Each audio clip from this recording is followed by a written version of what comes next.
খাওয়াচ্ছেন, এটা কি ঠিক হচ্ছে?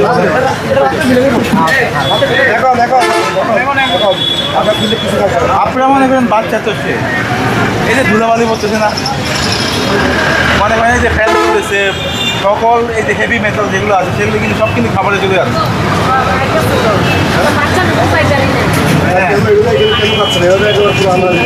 এগুলো সব তো হচ্ছে পুরো পাম অয়েল ইউজ করতেছে এবং হচ্ছে রাস্তার ধুলাবালি যত যা কিছু আছে রোগ জীবাণু যা আছে জীবাণু সব তো হচ্ছে খাবারের মধ্যে পড়তেছে।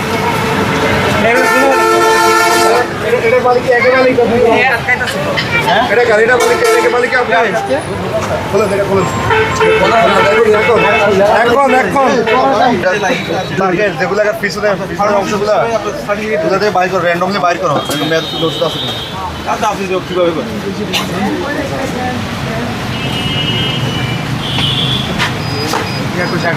এটা হচ্ছে 7/10/2026 পর্যন্ত। আচ্ছা, আপনি কি অ্যান্টিবায়োটিক যে ওষুধগুলো বিক্রি করেন এর জন্য কি আলাদা রেজিস্টার মেনটেন করেন? আমরা অ্যান্টিবায়োটিক বিক্রি করি না, তবে আমাদের অ্যান্টিবায়োটিক পাওয়া যাবে না তাহলে আপনার দোকান সার্চ করে কি পাওয়া যাবে? কোনো অ্যান্টিবায়োটিক বিক্রি করেন না আপনারা? বিক্রি করি ইনজেকশন কোম্পানি মাল। হাসপাতালে যে সিজার হয়, সিজারের জন্য মাল আসে। বেল কিনো